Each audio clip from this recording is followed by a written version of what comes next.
All right, well, let's go ahead and get started to respect everyone's time. Hey, Hank, welcome. Glad to have you. Well, hi, everyone. Thanks again for joining us tonight. My name is Dr. Missy Stoltz, and I have the distinct honor of being the director of Ann Arbor's Office of Sustainability and Innovations. And tonight I get to listen, learn from all of you, but also 5 experts in various forms of energy law, energy policy, or technical elements of energy who helped us actually craft the Sustainable Energy Utility Report that we're here to discuss tonight. And so I just want to take a moment and acknowledge who's going to be presenting. More details about these folks can be shared after, but I'm really thankful for their expertise and sharing that expertise with us. So we've got attorney Valerie Brader. Thank you so much for being with us on this journey. Douglas Jester, our fearless kind of technical lead on many, many things.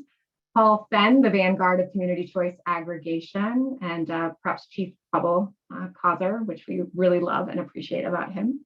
We've got Hank Love from Elevate, who's with us, keeping us grounded, and has joined us back in Michigan, here in Ann Arbor. So glad to have you. And then I think Greg Bellino is also going to join us.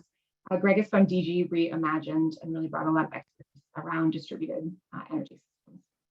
So just to kind of give a lay of a run of the show for tonight, what we're going to do is spend a little bit of time on the front end walking through the concept of a sustainable energy utility, where it came from, what we think it could be, and really kind of focusing on the potential of this as a possible tool in the toolbox for Ann Arbor to consider as we work towards equitably addressing our climate impacts. And then we're going to open up for questions. This is the first of many, many community conversations we're going to have on this topic. We've got members of the Office of Sustainability and Innovations team here with us. We know some of you are going to have questions as soon as this webinar ends. So we've got contact details. You can send your questions to us. We want to make sure, as I mentioned previously, that we have a really rich and robust continued conversation around the options as we look to decarbonize our energy system. So with that, I'm going to go ahead and pull up some slides. Just sharing that the chat is disabled. We may turn it on later, but it gets very, very distracting to kind of go back and forth. So we're going to have you all ask your questions live, so that way we can all hear and benefit from them. Let's go ahead and kick this off.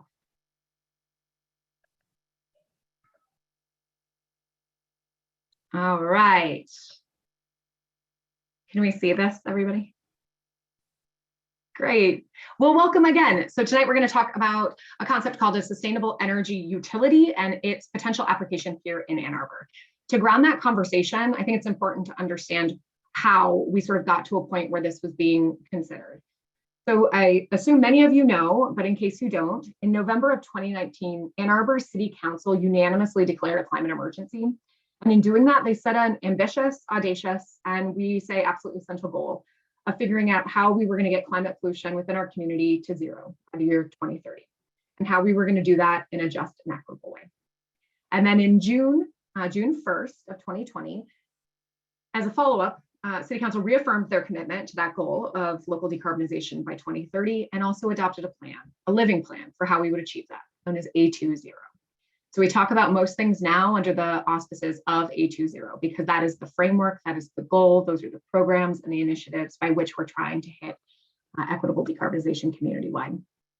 And centered within A20 are 7 strategies. They're highlighted here, and the ones that are in bold are the ones that align with the concept of an SEU. Excuse me. So the first 3 really focus on our energy system, and I'll explain in a minute why that's so critical when I show you the greenhouse gas emissions profile of our community. But we know in order to hit our goals, whenever we turn on these lights, we need to make sure that we're powering our system with 100% clean and renewable energy. We also need to support what's known as beneficial electrification, helping people transition to electric when it makes sense for their lives, whether that's the range that you might cook dinner on tonight, making sure we reduce indoor air pollutants and contaminants and help you switch to an electric system, or whether that's a heat pump dryer or a heat pump water heater or furnace. How do we help people make that transition? And of course, how do we continue to do energy waste reduction, making sure that our homes, our businesses, our places of worship, our recreational sites are safe and comfortable, and saving us money. And those 3 things are really important, actually in tandem with each other. There was a point in time where we could have phased them, but we're sort of past that. We need to find ways to pair these things together, which actually works out in many cases to be more economical to do that with the right kinds of systems in place. And we'll talk about that through one of the ideas we have in the SEU. And of course, we have to work on enhancing, this is number 6, the resilience of our people and our place. And from an energy perspective, that's a lot about reliability. I am going to imagine every single person on this line has experienced a power outage in the last year, potentially multiple outages.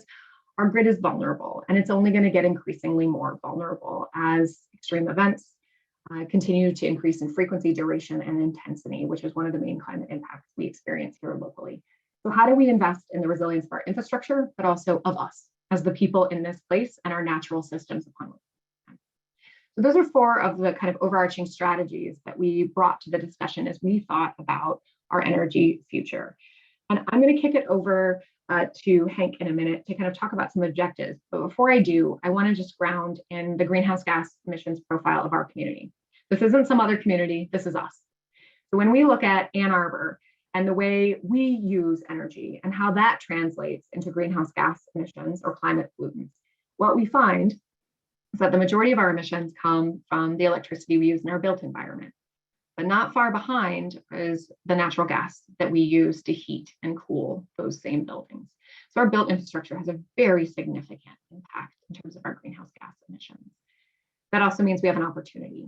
And this is part of what we're hoping to kind of take a bite out of that apple in terms of reducing emissions through the prospect of our work around clean and renewable energy. So I'm going to kick it over to Hank to talk a little bit more about kind of the background objectives that brought us into this one.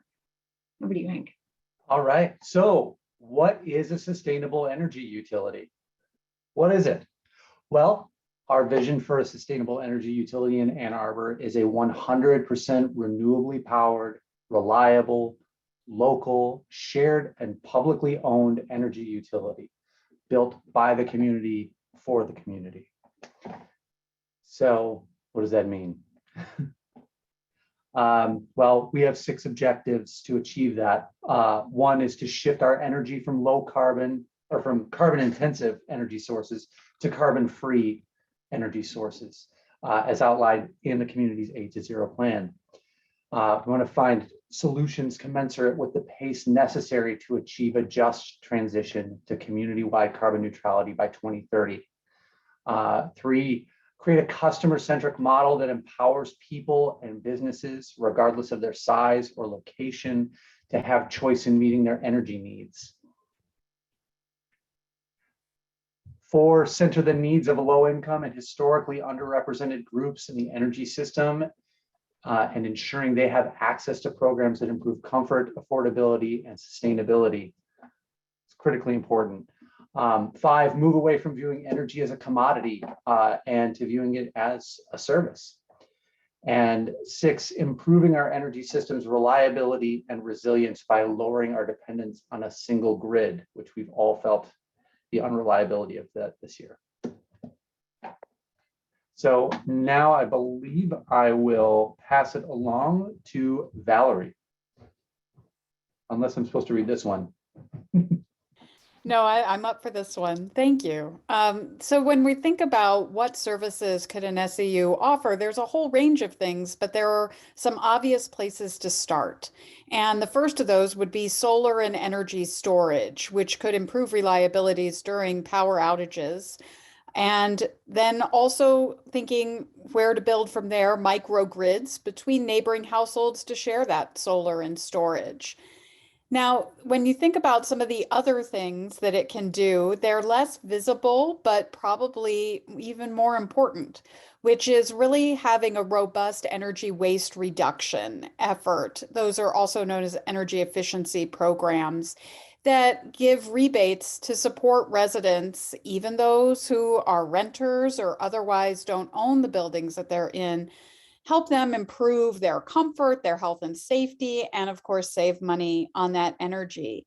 And really look at on-bill financing, which is a tool where you can essentially pay back some of those sorts of investments out of the savings that you're seeing. And that really can offer tenants and seniors who may not know how long they'll stay in their home all sorts of folks who otherwise can really struggle to debate whether or not to make these kind of investments. This really allows the city to make those investments, to charge for them on a rate, and to offer the kind of on-bill financing that isn't available today to help increase the flexibility of paying for that clean energy transition and hit many of the aspects that Hank talked about. So if I can get the next slide. So what are some other things that it could grow into? One option is looking at district level geothermal systems. Those are things that help us reduce the natural gas we use to heat our home, among other things, and having to be the opportunity to tap into that for heating and cooling. Community solar programs that let neighboring residents benefit from solar that could be installed at community centers or parks or other shared areas. Support for beneficial electrification, some of the stuff Missy was talking about in terms of looking at the home appliances and really moving to an electric future there. And then finally, the energy justice initiatives that includes broad and deep access to renewable energy, creation of programs for low-income and underserved residents, and the expansion of weatherization services, as I was talking about some before with the energy waste reduction efforts. So what is an SEU? It is a utility that supplements what we have available today by really focusing on local generation. So you could immediately invest in the kind of local energy generation like solar and storage that we were talking about, and help many more Ann Arborites access the benefits of clean energy and support energy waste reduction, again, by taking away the big barrier that initial upfront investment can be, and really helping all residents of our community have access to those kind of activities.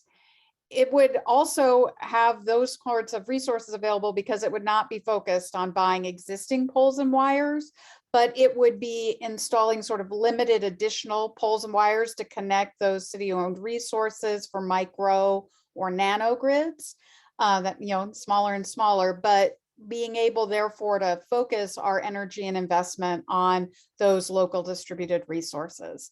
And focus on reliability, the ability for those resources to step in when the main grid isn't there.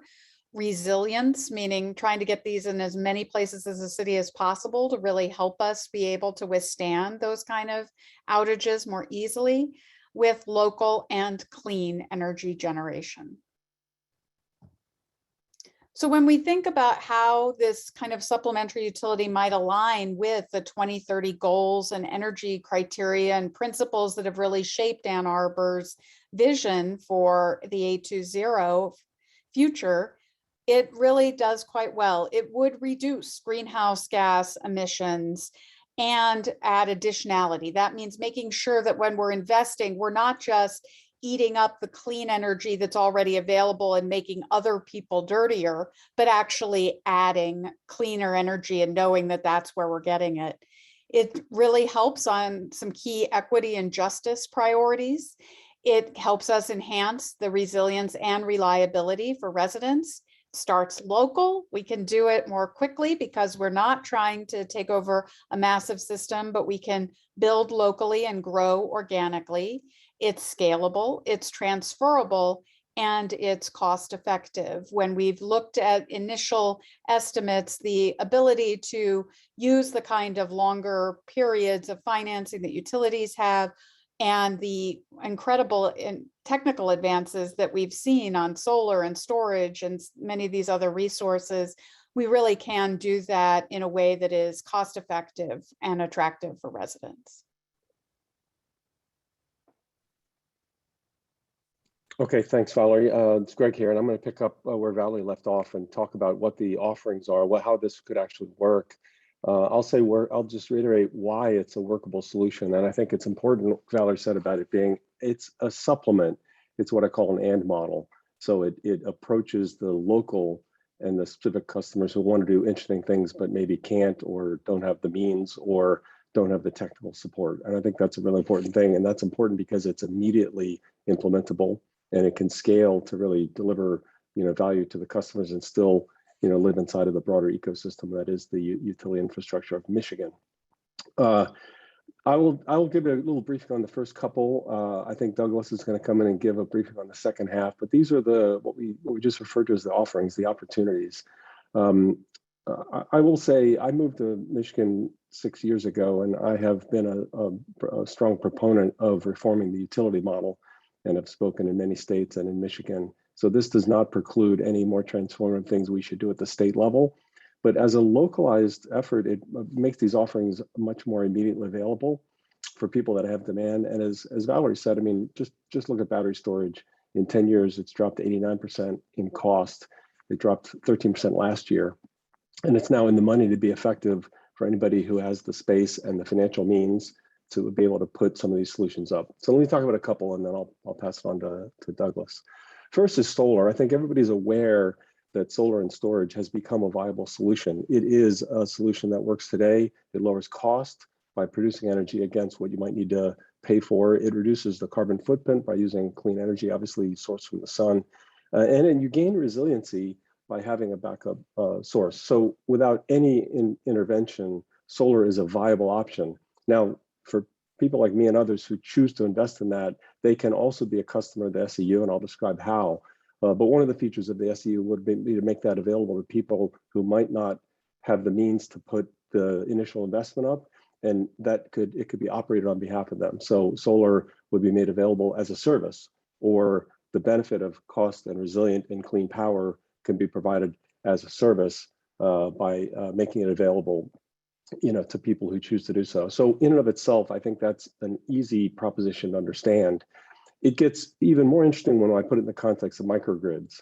But I just want to say that the standalone, solar as a service, or people who are willing to invest in solar, for whom it could be made more attractive because of the ability to sell and trade energy with nearby neighbors or with their neighborhood, is a very, very powerful enhancer of the economic proposition of owning or having solar available, which is already attractive. So let me move to the microgrid part, but let me stop over on just carports, which is another instance, if you go to the next slide, just of the solar proposition. Again, the biggest constraint in the solar world is often the placement. Do you have the orientation? Do you have the roof line? And carports are a wonderful sort of common space that is underutilized. So in the same way, a homeowner might be interested in solar as a service or the solar opportunity, either a business that has parking areas or community development or neighborhood could also, through using the carports. I think it's an obvious opportunity. It parallels what I said about the home, the availability of solar as a solution. Solar plus storage would make it possible to make in a parking lot EVs chargeable. It could also, if it was a development, be tied into either a company and their energy infrastructure in their building, or made available to a neighborhood of homes. So this is essentially multiplying the possibility of getting solar. I will say also my own personal experience, I own 2 houses on 5th Avenue, and I've been looking into solar. The solar industry has made incredible breakthroughs. So it's not only the cost of solar, the cost of batteries, but the ability to model what's possible. So I actually have a friend who works for a company called Aurora Solar who modeled my rooftop, and in about 10 minutes could tell exactly what the possible number of panels would be, what the orientation is, what their elevation was, what the production would be. So the confusion that often surrounds, could I afford it, is replaced by a lot of clarity, both in homes and neighborhoods and such that could be interested, but just simply don't see a path to getting the kind of solution. Let me go to the next page, and it gets more interesting when we talk about microgrids, because the opportunity for energy sharing becomes much more clear. A microgrid is a complicated technical architecture that allows the interconnection of energy assets in a defined space. What that actually means is that energy can move from one location to another. Obviously, this requires technical design. It requires sophisticated assets, but it in fact allows, for example, my 2 homes on 5th Avenue could actually share the possibility of using solar from one house to the other. Why would that be an advantage? I might have a surplus at 2 o'clock in the afternoon because I'm not home on the one home, but the next home next door might be interested in charging their vehicle before they leave for maybe an evening shift. That's not possible today, but that simple interconnection of one house next to each other means that the value of my solar asset goes up and the possibility of other people to use it is expanded. Now, if you take that to small neighborhoods or to developments, particularly new developments where we can pre-wire that kind of interconnection, we can pre-think the assets that would make that interconnection possible. And I'm in touch with developers that are wanting to do this, but it's very hard for developers to get the flexibility to make that interaction between homes work. Now, take 100 homes, not 2 homes, or take a neighborhood of 15 homes that back up to each other that are interested in choosing a solar solution. Now, the solar solution produces energy. A battery that might be in the basement or a battery that might be in the neighborhood can be employed to allow surpluses to be captured, moved between neighbors or shared for the evening peak. This is the breakthrough that microgridding allows. The breakthrough meaning that no longer is a solar investment only leverageable by the individual, but it's leverageable by the set of people that can be customers of the SEU. The SEU can facilitate this interchange of either through tariffs or through interconnection agreements, the power. This is a breakthrough because this is not feasible. It is against the law for me to run a wire between my 2 houses currently, but the SEU would be permitted to do that and could make the interconnection. Again, the 2-house example is easy to understand, but neighborhoods and developments would equally benefit from better optimization of the production that solar would be made possible and the batteries. The reason this raises the value of the solar investment is because the value of the solar right now is only as much as can be consumed or stored in the home. If that is extended to be shareable in small neighborhoods, then the value of the solar rises. And that's how the SEU can facilitate and orchestrate people who are interested in solar or the service of having solar energy. That solar asset can be tied with other solar assets, other storage assets, and through the microgridding can operate technically to interchange. This is in fact a breakthrough that's working all over the world. It's working in Chicago, it's working in California, it's working in places where they're using the technical interconnections. But it obviously is one of the key roles of the SEU is to do something beyond individual homes that allows people to choose a solution that would be even more valuable to do so. By the way, it doesn't preclude me if I wanted to invest in solar myself, still to be part of the interconnection, because I can by agreement share with the SEU that be sharing with other of my neighbors. So it's a breakthrough both for people that don't want to make the investment and for people that either already have or that want to. And I think that's a really, really powerful incentive and a clear body to sort of promote the use of solar that I think is in high demand, but people think that they either can't afford it or don't understand it. Douglas, I'm gonna let you take on from there. Thank you very much, Greg. So any strategy for effective decarbonization is going to require that we do a lot of what is now called energy waste reduction. Even if we convert to really all renewables for the generation of electricity, that the space that'll be required, the cost of doing so, will be much greater if we're not efficient about how we use it. So one of the opportunities that arises with a utility like the SEU under Michigan law is the ability to provide energy waste reduction services. And some of you may be familiar with that from current providers, DTE Electric and DTE or Consumers Gas. The SEU will be able to do that as well and do so on terms that are crafted by Ann Arbor.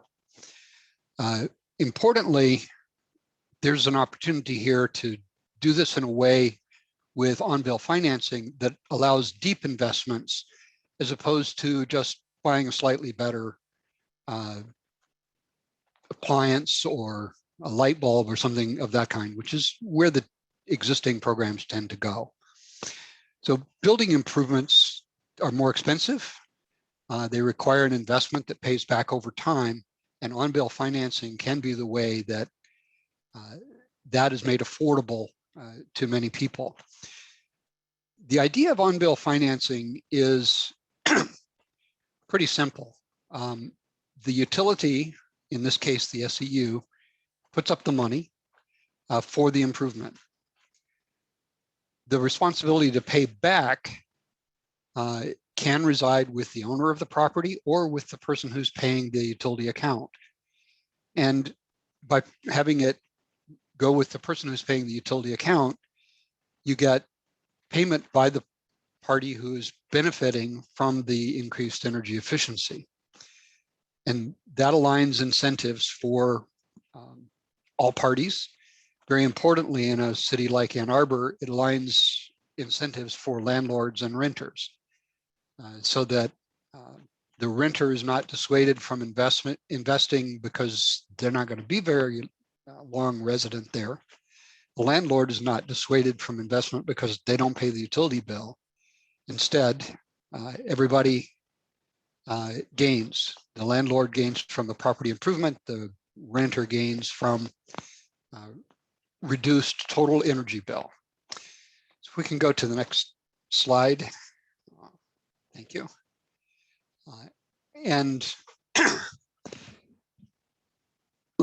the sort of key point that sometimes gets lost in all of this is energy efficiency is also an improvement in the quality of life in a building. It improves the safety and health of the occupants of the building and their comfort. So this is a housing improvement program as well as an energy efficiency program. Next slide.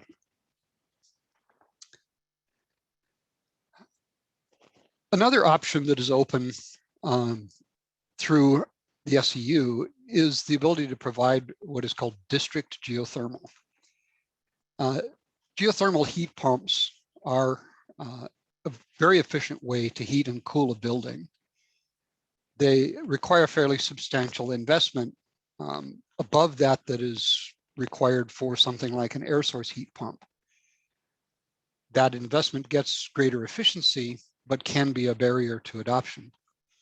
A big part of that extra investment is the underground infrastructure from which heat is drawn for heating the building or into which heat is discharged for cooling the building. And just as Greg was talking about the way that diversity of demand from multiple houses can make solar more effective, shared underground infrastructure for geothermal heat pumps can make the whole proposition less expensive and more effective. A lot of that is because although buildings are sitting next to each other and have, the same weather, they differ in structure, they differ in use, and they just sort of randomly wind up needing heat or needing cooling at different times. By having shared infrastructure and taking advantage of that diversity, you can have less infrastructure and therefore less investment per building. The SEU will be able to put together geothermal districts along these lines and should start out with piloting and developing the skills, and then ideally would be able to scale through the whole community. Next slide. Greg talked a bit about solar as a shared resource, but in the context of solar on a number of adjacent buildings and then sharing between those buildings. Another way in which solar can be shared is to have a larger solar facility in a shared space. It could be a public space or it can be set aside for a neighborhood as part of subdivision. And there are some economies of scale in developing solar in this way, as opposed to doing it separately on the roofs of multiple buildings. And then a number of buildings and therefore a number of people can get solar, get electricity from that shared solar facility and use it as needed in their buildings. In doing so, they share in the ownership or in the payments for the solar facility, and then they share in the benefits. Done at small neighborhood scale, It can probably be done in small enough space that this would be able to be done many places in Ann Arbor. Larger neighborhoods would need larger facilities and therefore need to be wired to a location that could accommodate a larger facility. But either way, you can achieve a lot of solar for people who otherwise might find it too expensive or might not have the right physical facilities to do rooftop solar. In order to get resilience benefits from that, you need the sort of power management intelligence that Greg was talking about with microgrids. And that also can be achieved with community solar within a geographical boundary. Next slide.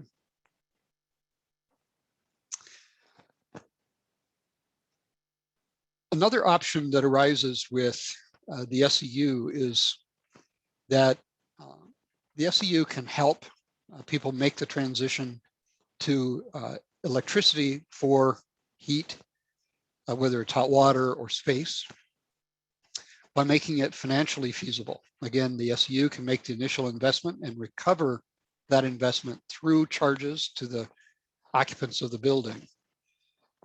And that will give us a way to transition much more rapidly from our current combustion of fossil fuels to an electrified heat, and therefore the opportunity to decarbonize our heat. There are a lot of benefits of doing this. Many people don't realize it, but the use of gas or propane inside of buildings creates air pollution within those buildings. And often levels of air pollutants that would be a violation of air quality standards if they were outdoors. Electrifying eliminates those sources of emissions within the building and improves air quality. It also reduces the accumulation of dust within the building and other contaminants. And that helps, with ordinary health issues that aren't necessarily related to air pollution. So this is a more healthy way of heating. There's a variety of techniques. Air source heat pumps essentially pump heat out of the air outdoors and into the air inside the building to heat it, or reverse that to cool the building. Heat pump water heaters do the same thing, but deliver the heat into the water heater, and then it's in the tank and can be used as needed in the usual way. There are now heat pump dryers that draw heat out of the room that they're in and then use that to dry the clothes. Not only does that increase the energy efficiency of drying, it eliminates the discharge of air from inside the building that's been conditioned through the dryer to the outdoors, and therefore a waste of heating or cooling in the space that the dryer is in. And finally, it's better for the clothing. Clothing lasts longer when cooled with heat pump dryers. And then for cooking, which is the worst source of indoor air pollution, cooking with gas or propane, induction stoves can provide cooking experiences that are comparable to natural gas. I've used both.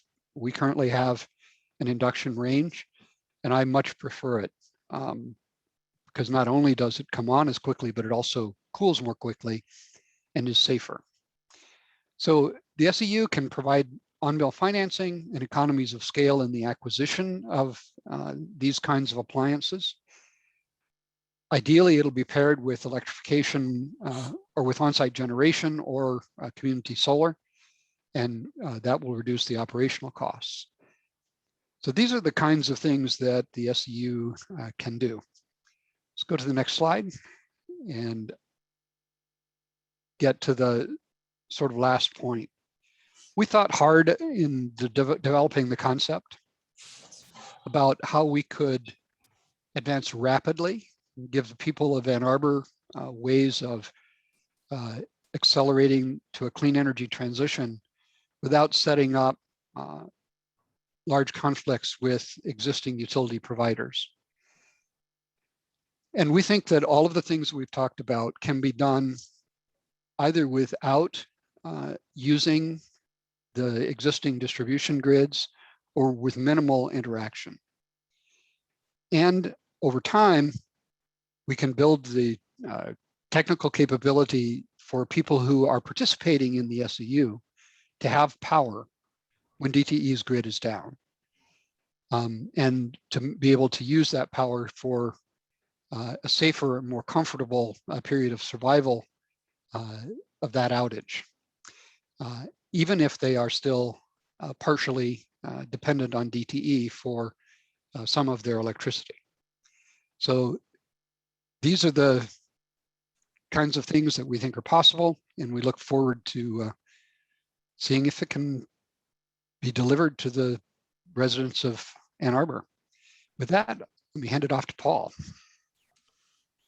Thank you, Douglas. Glad to be here.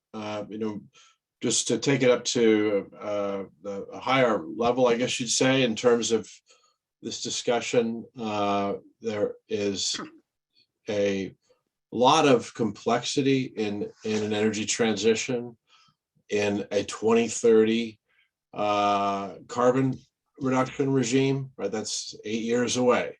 And so the key element here to administering a sustainable energy utility, a unique aspect of it, and a critical one, is the fact that it employs municipal government in ways that are familiar to it, right? So you have the city providing many services, obviously, today, and meeting various public needs, either through enterprise type of activities like selling you water, garbage services, or running facilities. So it's not, in a sense, inventing new activities, but it's repurposing existing activities within the city in a manner that enables them to implement the transition quickly and with flexibility and with familiarity and savoir-faire or know-how. And so under this entity, compared to a traditional utility, which essentially owns miles of transmission wires and power plants and buys fuels, natural gas, and buys power from generators on the grid, this is really a very different kind of enterprise focused on, again, on decarbonization of energy and beyond just power, right? The term public power. It is a form of public power, but it encompasses essentially all energy because it has to encompass all carbon. And so that's where you've had here this discussion, not merely of power per se, electricity, but also of heat and of transportation, of electric vehicles. These are the basic components of the carbon problem that you're dealing with on a 2030 schedule. So the city would essentially use its position, its ability to provide this service as a leverage point from which to define services and to contract out those services to the market, and then to act essentially as an intermediary, a trusted third party between those contractors and consumers who, as you've heard, I'm sure, just hearing all this discussion about the various technologies that will come into play to decarbonize, very complex, many technologies, many providers, difficult to evaluate. And so this role of assisting residents and businesses navigate the new world of energy technology in terms of competitive, available market suppliers and vendors and developers that you simply can't reach without a certain amount of literacy or knowledge. So that intermediary role is really what it's all about, to engage contractors to provide installations, to maintain systems. The city also has billing and customer service activities. So again, it's really repurposing existing agencies to provide billing and customer service in a low-cost manner and in a transparent pro-consumer manner. Very different from what consumers are used to at the receiving end of strictly commercial energy products, whether from a utility or from a developer, a solar developer, a merchant generator, a green power marketer. And so to have a more trusted position, I like to compare it to recycling programs as opposed to an energy provider, that it's energy is not merely a commodity, it's something that people need.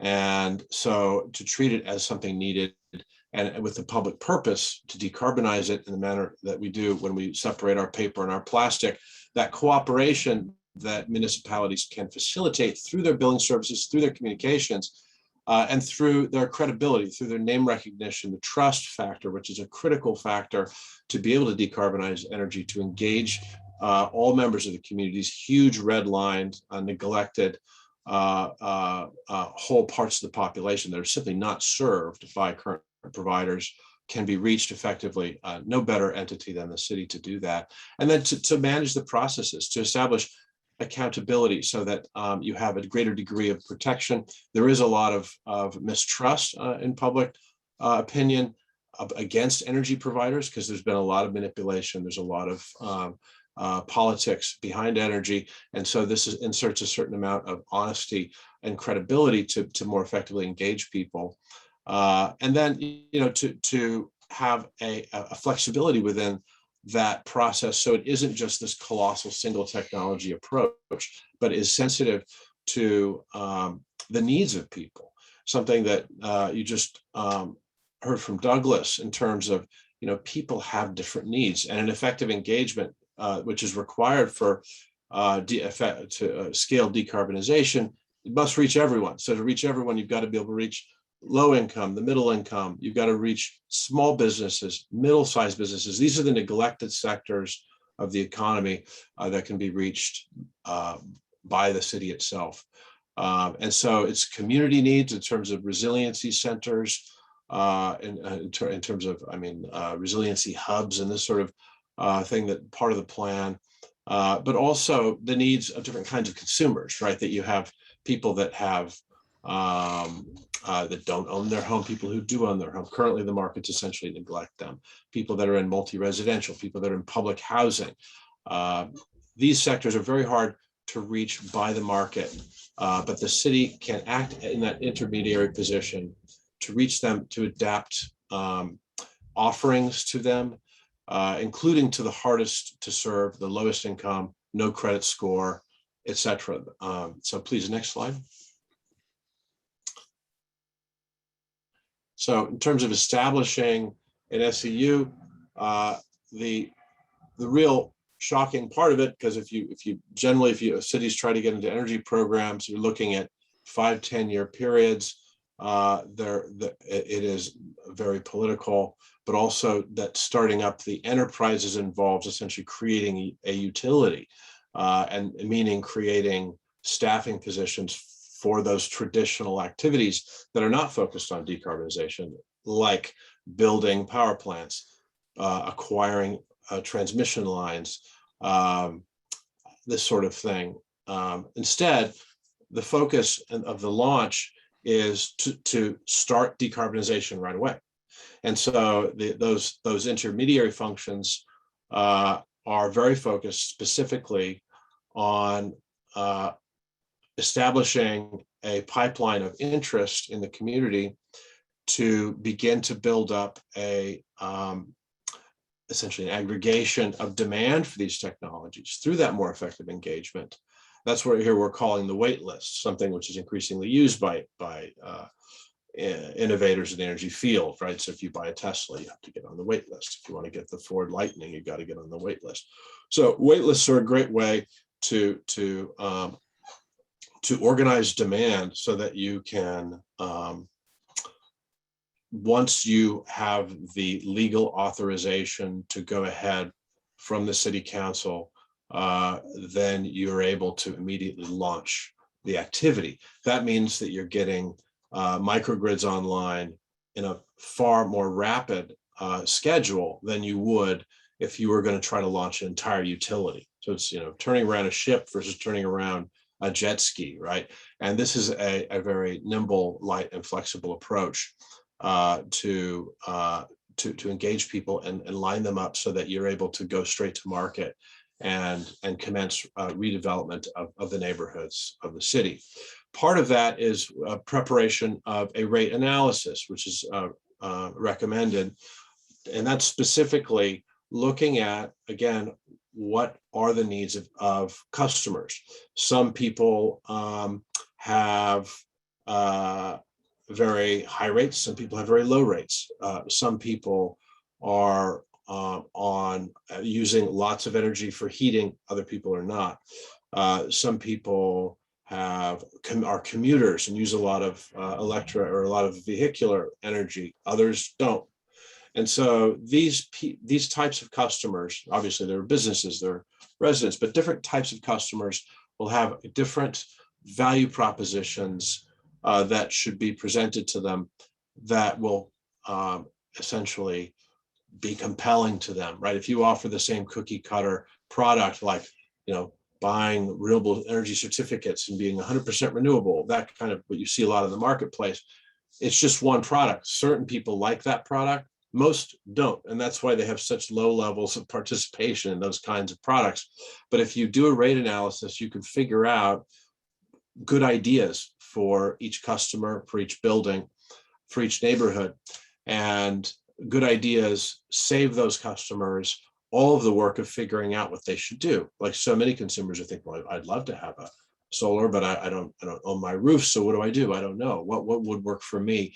And that's really the value of the rate analysis, so that you're not coming to consumers with inappropriate offerings that they're not going to accept. So to have a very customer-centered approach, a user-centered approach to compel higher levels of participation.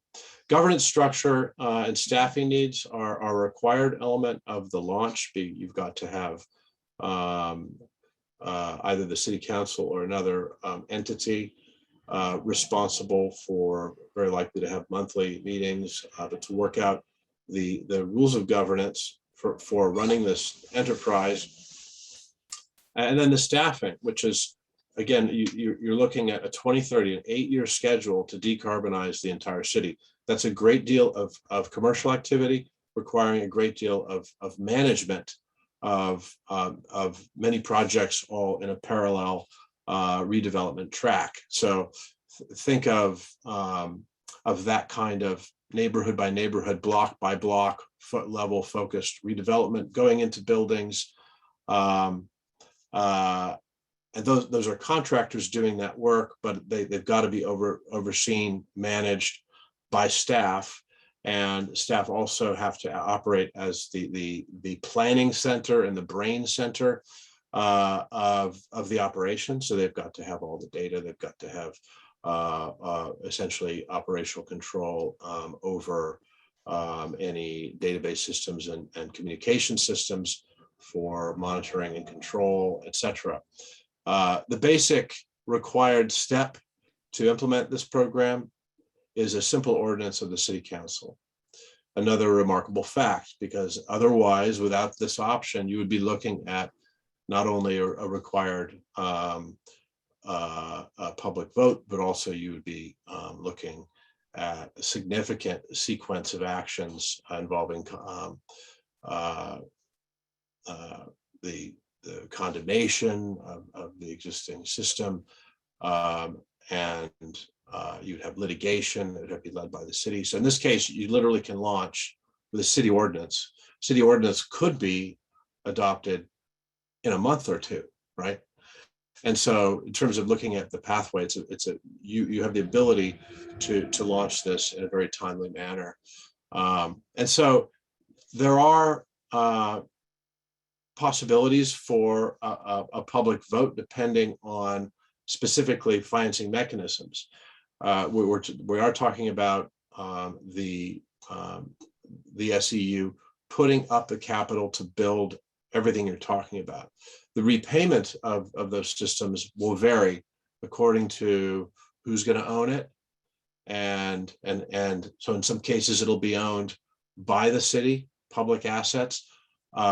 Another dimension of this is having customers invest directly. And so you have different kinds of financing that come into play. And if you are going to use certain kinds of bonds, for example, there are revenue bonds, there are general obligation bonds. So these are, again, are decisions that the city council will ultimately make. And if they opt for certain kinds of financing, a public vote may be required, but otherwise not. And I will hand it over back to you, Missy.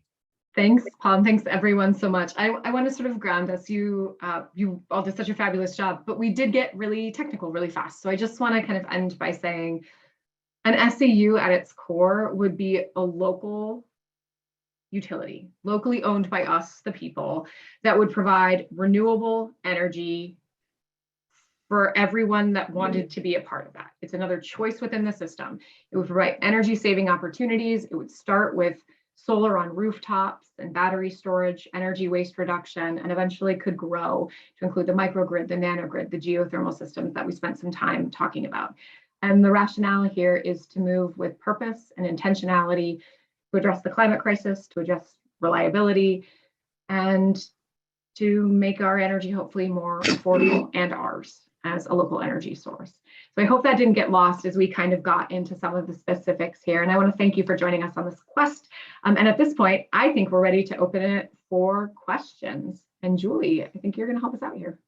I am. So because we disabled the chat, because the chat can be so distracting during a presentation, we're going to go ahead and have people raise their virtual hands, which there's a raise hand button at the bottom. And as I see hands come up, I will unmute you and you can ask your question verbally, and then someone on the panel will try to answer it. So I'm just going to kind of go in order of how I see people popping up. So the first hand I see is John Smith. I think I just allowed you to talk.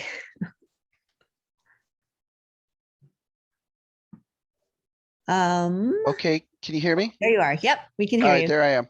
All right, yeah. With all the talk, it was very unclear to me who I'm paying, if I'm part of an SEU, and what is the role of DTE in the future? Do I have two utility bills? So it wasn't clear at all to me who. Oh, another question is, so for installing solar panels on rooftops as part of an SEU, does that increase the taxable value of the property? Okay, thank you. So just to reiterate, it sounds like a couple of questions. Who are we paying bills to? Do we have two bills? And are we increasing people's taxes? Are we reassessing property? I don't know who wants to jump in there. Yeah, I'll jump in on a few of those. So yeah, you would have two bills. You would have the bill from the SEU for all of the services that you're getting from the sustainable energy utility. And then you would have your bill from DTE for whatever residual service you're getting there. In terms of the role of DTE, this is a supplemental utility. And so the idea is that we produce as much as we can locally, we subscribe as many people, it offers more choice within the system, but DTE can still be a service provider in the area. Over time, we could grow to have more services where that gets reduced and minimized, but that's really up for the community to decide kind of the future of the SEU holistically. And for taxable value, solar does increase taxable value at sale. There is no increase in your property taxes by adding solar onto your roof. That's been revoked through the state. But on the other side, when you sell your home, you'll research shows you get more value from the sale of your home. Missy, can I just make a note on that because the panels would be owned by the city as well, they would not be like owned by the homeowner. So you wouldn't be in a situation where you were trying to transfer value or hold up the sale of the house. That's not only if you own it personally, would you not have taxes, but in this model, even if the state changed the law, you wouldn't, because it would be municipal property. Great. And Christian Noyce, you can unmute yourself and ask your question. All right. Can you all hear me? Yes. Perfect. So I think there was a little, complication and the clarity of yeah, who is paying and things like that. And I just am seeking clarity on. So this is basically a souped up version of on-bill financing that a utility would do normally that DTE is not currently doing. And this is a system that is approved and legal within the confines of the Public Service Commission and something that, you know, they allow. Is that my understanding?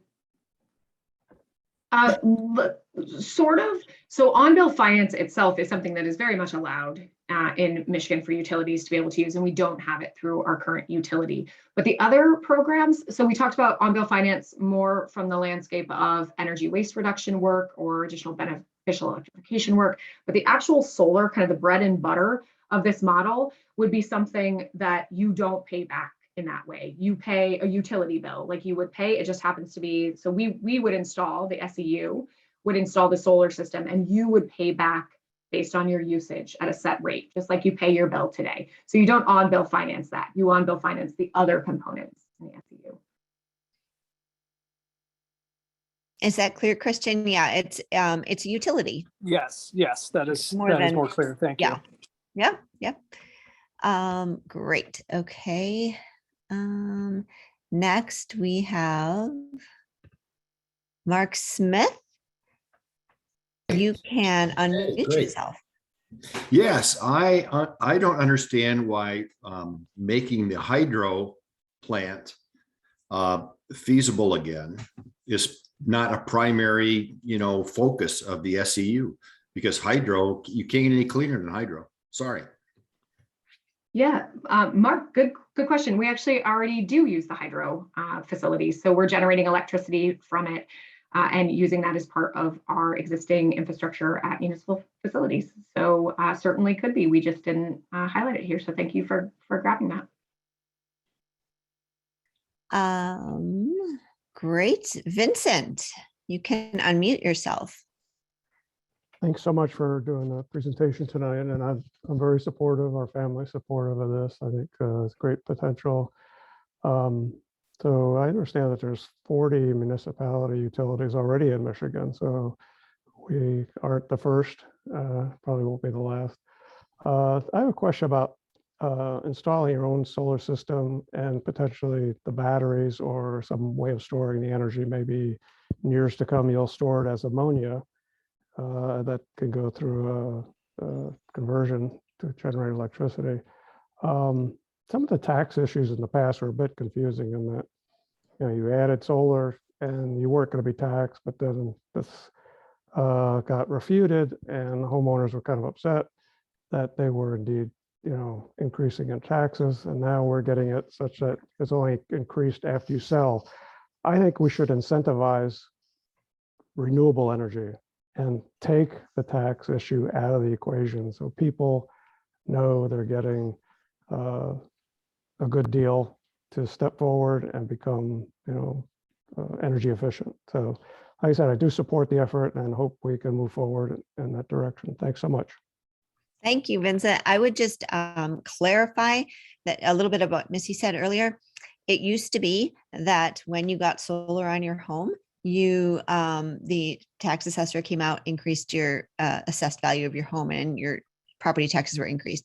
In the late 2019, the Michigan legislature passed a bill that disallowed that, basically made that illegal, and Gretchen Whitmer signed it. So that is no longer occurring. What Missy said, when at time of sale, it's simply that if you own solar on your home tends to sell for more. So you would realize increased value at time of sale, but there's no implication in your taxes when you add. Yes, Greg. I just want to address the other part of his comment about storage, because it is a rapidly evolving, there's chemistry involved and the lithium ion substrates are already being innovative. And that's why we're seeing such dramatic changes in costs. You can also expect chemical storage is going through the same process, although a different type of physics and chemistry. And we're seeing chemical storage that could do more long duration and even more seasonal storage to be possible.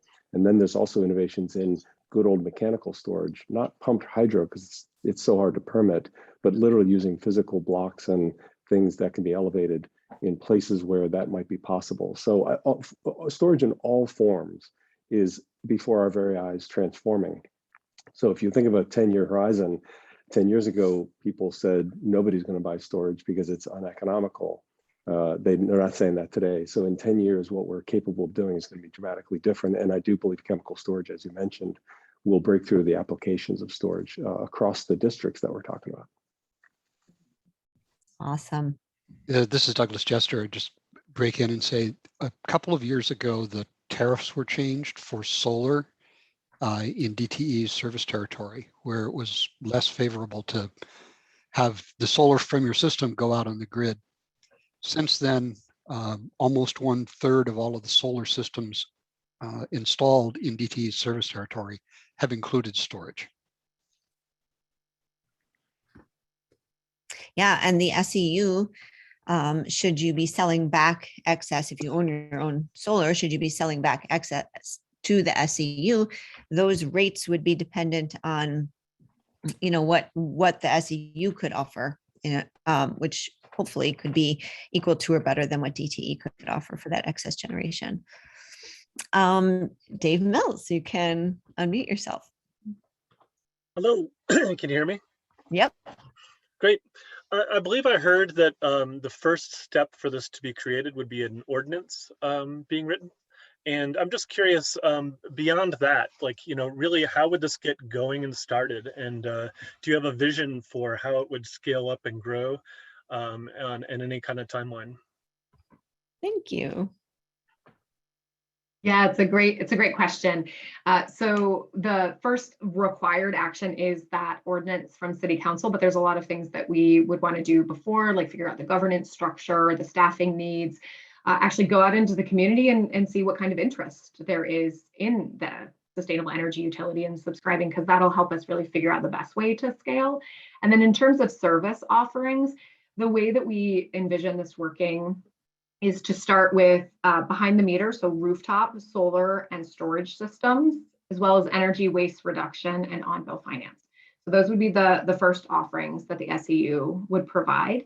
And then we would look to do microgridding and nanogridding as we got a density. So as a neighborhood started to come together and more people wanted to participate in the SEU, that's when we start building the wires to connect out. So first and foremost, get generation fast where we can within our community, reduce our emissions, start addressing our climate concerns through kind of rooftop systems.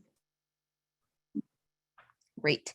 And I'm just going to keep plowing through these hands. I don't know if we'll get to everybody. There are a million hands up, but we'll try to get to as many people as possible. So Jake Haas, you may unmute yourself. Hi, thank you. So I've been hearing a lot of talk of a community-owned utility or a COU. For example, I know that the Energy Commission is looking into a feasibility study to put one in place and things like that. So my question is, with this SEU plan, would this be kind of a replacement for that, doing this instead, or do you see these two plans as being able to coexist? Great question, Excellent. Jake. Yeah, Julie, did you want to try to take that? No, go ahead. Okay. Be my guest. Yeah, so first, an SEU is a community-owned utility. So I want to start there. This is publicly owned, and that's the way it's been designed to happen. That said, we're at the beginning of a conversation with the community. Our story has to get better. We have to keep refining how we talk about this. We have a lot of work to do. But broadly, this could be phase one of a multi-phased approach that could include a traditional municipalization effort. We also are working on community choice aggregation legislation at the state. We're looking at all kinds of options. So what's kind of nice about the SEU, should we decide we want to move forward, it helps us start now and get local generation and doesn't preclude any other path that we're talking about and interested in exploring. That's kind of one of the nice and unique things about this particular model we're excited about.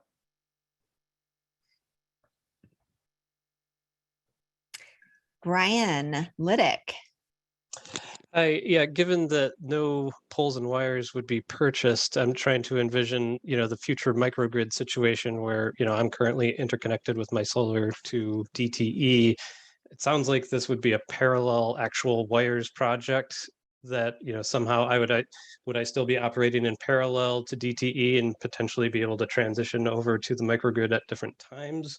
or is there an idea that this would be kind of a wholesale replacement for the distribution wires? Good question. Greg, you want to take it? Hank, I see you off mute too. Greg, go ahead. Yeah, and Hank, you can help out. I mean, I think the situation you just described is one of the more complex ones where you already have an interconnection agreement with DTE. Let's take the simple one first. If I just brand new decided to put solar on there, I would take a traditional DT connection that's in every home, leave it as is, and then the more complex interconnection would happen between and among the neighbors if that were happening. So that situation is easy to understand. If you had an interconnection agreement with DTE, you're probably free to leave it in place and participate in the SEU. That could also help you, as Julie said, the rates and the advantage of giving it to the SEU is probably going to be better than the wholesale replacement rate that you're paying on the net metering from the recent changes that Paul mentioned. So we're anticipating that it would be more attractive for you to switch over. What that exactly looks like, I can't say, whether you withdraw your interconnection agreement or just not take it that direction. I think that has to be figured out in terms of how you interconnect with the microgrid. It's a great question, and it's one of the technical details that you have to work out when you think about microgrids and interconnections. And just to add to that, Greg, that was a great explanation of how it could work. The important thing to understand is that with current technology, all of this is possible. So it's not that we're trying to do something that's so innovative that we'd be experimenting on the public.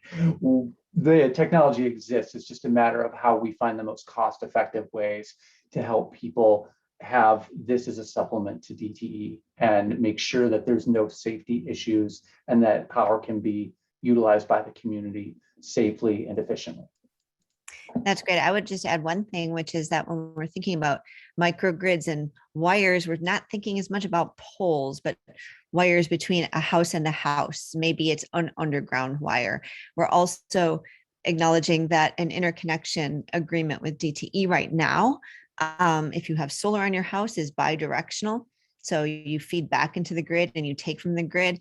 You can also have a unidirectional interconnection with DTE where you can pull from the grid when you need energy, but your excess goes to your neighbor or the community storage or your storage or what have you. So it becomes a clearer delineation. So I hope that clarifies some of that. Now, Andrea Cluster, you could unmute. Hi, thank you. So as someone who lives half a mile outside city limits in Pittsfield Township, I'm wondering if there's any potential for this to perhaps involve the Ann Arbor School and Library District rather than just the city of Ann Arbor. Albert. Yeah. Unfortunately, no, that right now, the way that this is being envisioned, it would be a municipal utility. When you're serving your own city, then your franchise with DTE is not exclusive, but DTE does have an exclusive franchise to serve Pittsfield Township. So we would not necessarily be able to offer these outside city limits, unfortunately. Valerie, just a quick question on that. Pittsfield Township itself, as a township, qualifies as a municipality, right? So it could launch its own SEU. Under the Michigan Constitution, cities and villages have that right. I don't believe that townships do, although I didn't look at it especially recently, so I could go take a look. But my recollection is that constitutional provision is limited to cities and villages. That's a fascinating piece of information I didn't know. Josh Wetman, you can unmute. Hey, can you guys hear me? Yep. Fabulous presentation. Clearly climate change is going to take bold strokes, and this is clearly a bold stroke. So kudos to you guys. Do I understand correctly that this is effectively opt-in? Every resident's going to get their choice. You don't need a scale of members to make the economics work for this? You nailed it. Hank, you want to pop in? Yeah, actually, I think there's some slides on obtaining customers and how that process might go. I don't know if you want to go through those, but yes, I think that's part of the upcoming process is to gauge community interest. This isn't going to work if like a handful of people scattered throughout the city just want rooftop solar and nothing else. Like that's great. You probably get that with loans right now. Maybe it's not a great deal, but this needs to work at community scale. So it needs community scale.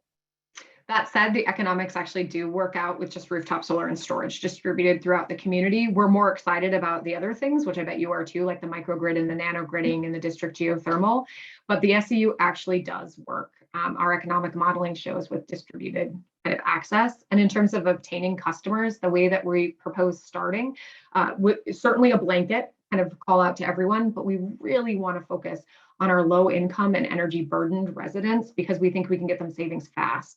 And folks who can't put money down to put solar on their roof today.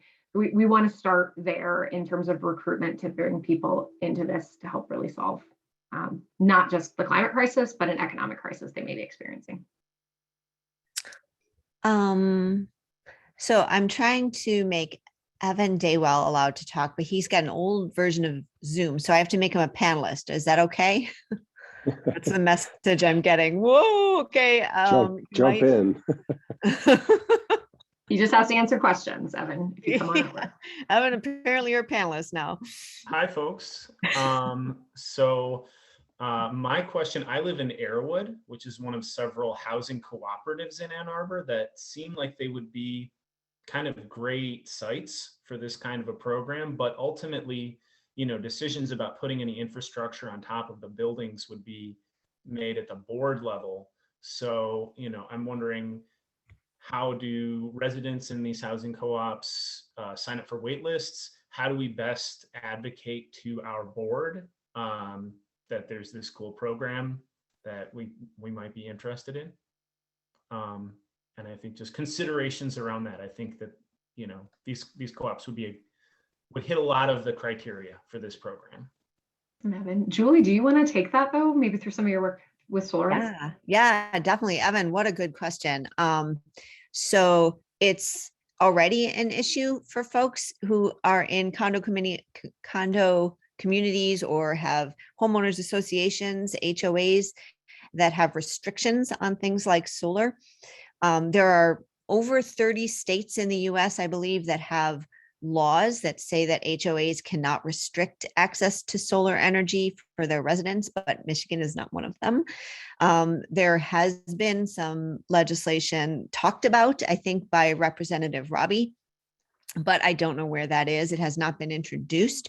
And it is a barrier for folks. That is a fact. And it's a barrier that, there's lots of barriers. That's one of them. I've worked with a number of HOAs who are very enthusiastic about changing their bylaws or their rules and regulations to allow for solar. And I've talked to some who are not. So you're right. Yeah. It's a great Just question. adding that, Evan, one of the things we work on a lot in the office is meeting with different stakeholders to really help kind of understand their concerns and their constraints and kind of figure out how to navigate that. So offers on the table. If this is something you're excited about, please reach out to us. We'll show our email in a second, and we would be happy to come out and talk to you and the other members of the Arrowwood community. It's possible I just accidentally removed him from the meeting as opposed to removed him as a panelist. And I'm sorry, but this is being recorded. So sorry, Evan. I should never be allowed to be the technical person. Okay, Phil Ray, you're up. You can unmute. Thank you so much. I read the report before the meeting, and I got to say it's a fabulous proposal. Resonates on so many ways. I think especially about aggregating what we're doing in order to go faster to bring some of the commercial partners along. For instance, I found it kind of hard to find the right contractor with the right skill set in terms of building science to help me for where I want to go on my own projects, for instance. Quick question, mainly out of curiosity, when it comes to microgrids and maybe the district geothermal, are residential utility easements, if not the poles, the land space itself, is that something that we would expect the SEU to be able to use, or is that also kind of held by DTE? Val? Can I get you to ask that again? Because I'm not sure I understood the question. Oh, sure. So, so many people have a utility easement in their backyard where the poles run. I understand we don't want try to get the poles themselves, but that looks like the obvious property to use for running wires perhaps underground from house to house, or perhaps for some of the space that would be needed for geothermal or for a shared neighborhood battery. Is that kind of space in terms of in terms of the law available to the SEU, or do we know?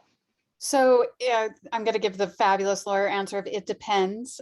There are a number of easements that would be immediately available to the SEU because they are in fact the city's easements. So for instance, every road, right, is something that under the current rules DTE could use or the SEU could use to provide services to residents. And the city also has places where your water pipes and your sewer pipes run, and depending on those property rights there, those are likely but not certain to be available. But when you're talking about maybe something that runs through a backyard that may have been purchased or given actually to a specific utility, then we might not. So again, sorry that the answer is it depends. We can say that there would be a lot of easements that would be available, mainly because they're not really easements. They're the city's using its own property to provide service to its residents. But there may be other situations like when you're stringing a wire between two houses where you do work with the homeowners to try to get a new easement or see if there are available other easements that you could use to do that. Thanks, Val. Dilip. Oh, hi. A really impressive work you all have done, and very exciting. I'm wondering, as far as signing up people who with interest on this, whether a big jump start to this that would really fire it up and move it fast would be if another city governmental agency decided to join in the SEU effort. I'm wondering if you would comment, what do you think it would look like if the Ann Arbor Public Schools decided to join in on the SEU? It's a great question. I mean, it would be fabulous to have that kind of collaboration from lots of perspectives. One, we have really big, beautiful roofs on most of our public schools. We also have the millage, and they're trying to invest. And I know they're frustrated because current regulation with DT doesn't allow them to maximize that roof space. They're caught in the 150 kilowatt kind of generation potential.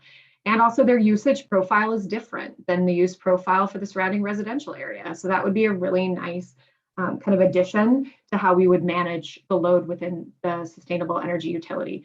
And I think you know better than most, because I know you're active in AAPS. AAPS is really working hard to figure out how it's going to advance its sustainability goals through the curriculum, through education, and of course through its own operations and infrastructure. So it could be a really nice partnership potential. And just to quickly add on that too, and any conversations I've had with folks at APS, is that also their load profile doesn't just change on a daily basis, on a seasonal basis. Their consumption goes way down in the summertime when kids aren't in school, when you actually most benefit from high production of solar during peak cooling hours of the day. So if it were possible for them to be a resource to the SEU, it would probably be much more lucrative, where they don't really get that kind of love from their current utility. I think that's a great point. I love that. Kathleen, you can unmute. Hello, everybody. Can you hear me? Yes, we can. I'm very interested in the relationship of DTE to the SEU. And from that, and maybe you said this, but I couldn't glean what the answer was.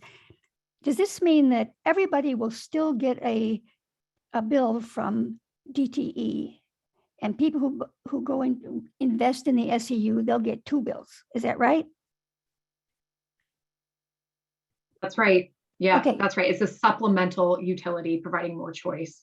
And over time, the community could work to minimize the amount of energy we take from DTE by working on things like, and I'm going to put Val on call on this one. I believe when you're a utility, and you are the sole provider, you have to demonstrate you can provide 3 years worth of power at peak load. Like you have to have contracts and other things in place to do that. The SEU doesn't want to start there. It sort of wants to start with generation now and running fast and getting local jobs, hitting our climate goals, reducing greenhouse gas emissions. And so this gives us the flexibility to do that and to potentially grow to be kind of a more traditional utility, but not to be constrained by having to do that day one. Yeah, just Missy, you said that well. Basically, if you're the only utility, then you've got to show you can provide power 24/7 to everybody all the time. And there's some laws in Michigan that make sure that, we keep the stability of our grid going by saying you have to show 3 years in advance that you've got enough to serve people. When this is not being that kind of entity, this is really supplementing the service you get. So DTE would still be your 24/7 provider. This would be adding some energy services that you otherwise may not have available today. Great. Yes, perfect. I see Evan's coming back in, and I guess he's a panelist again. If you can hear me, Evan, apologies. Okay. We will allow Maggie. You can unmute. Hi, thank you all. This has been great. And I have a really simple question. How do I get on the waiting list? Maggie, congratulations, you're number one. Yay! All right. No, if you want to be honest, we're going to figure that out. We're just starting the public conversation. But what you can do, Maggie, very honestly, is send us an email at sustainability@a2gov.org and tell us you're interested, and we'll put you on the wait list for more information. Okay, Richard. Hi, tremendous concept, good presentation. I like a tremendous, there's a tremendous number of people in Ann Arbor who are renters, and I'm wondering how this impacts, let's say, typically a large building owned by some plutocrat and filled with impoverished students who are interested in renewable energy. How does that work? Maybe they're going to be in town for 4 or 8 years, something like that. Great question. I just love the fact that you used plutocrat in your question, but I don't know who'd like to take that one. I'm happy to start that one and then ask folks to jump in too. So there's kind of 2 ways to answer this. One is whether or not you're the utility payer or whether your landlord pays the utility for you. I'm going to go through you being the payer of that utility. You would still subscribe. And you, while your time in the city, would be the person that would receive the benefit from the sustainable energy utility itself. If it is the landlord paying that bill, then they would be the one to subscribe to be within the sustainable energy. Hank and Greg. Missy, I'd add, I'm doing some work in real estate, and the built space is complicated because of that owner-occupier relationship. Is not unique to Ann Arbor, although there's a ton of renting in Ann Arbor. It's also true to the building space, the commercial real estate space, and it's trying to be cracked with something called a green lease. It's being trialed in the commercial sector. There's 35 billion square feet of Class A office space in the country, and less than 10% is under a green lease that would align the incentive of an owner who was renting. The reason it's a problem today is because the owner doesn't care about the cost that the renter's paying the bill, which they usually do, the utility. In this lease structure, they would share the benefit of doing so. And the SEU could be a catalyst to allowing owners to rent with more comprehensive terms that would allow the co-investment that both the tenant and the owner would benefit. That's the fundamental principle of a green lease. It is a breakthrough concept. It's going to shake up the real estate industry. And I think it would also be beneficial for the residential real estate in Ann Arbor to get a different way for leases to work to make this easier. And we can see that happening now. And these shared benefit structures are really important. Greg's right on with that. The green lease is a really great product that's available only in commercial spaces now, but should be available for landlord-tenant relationships in residential. There's also something that was mentioned in the presentation was on-bill financing. On-bill financing is an interesting tool because on-bill financing is actually not tied to anybody's property in terms of like a lien. It's also not tied to their credit score. So it's not a personal loan. It's tied to their meter.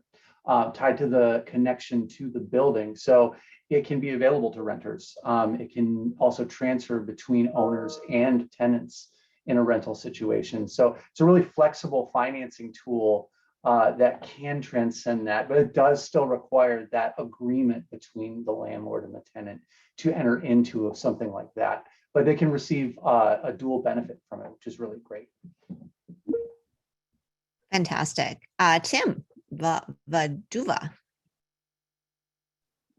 Hello, thanks. Great presentation for the team. Excited for all the information provided. On the justice and equity front, it sounds like the best aspect of it is maybe the on-bill financing.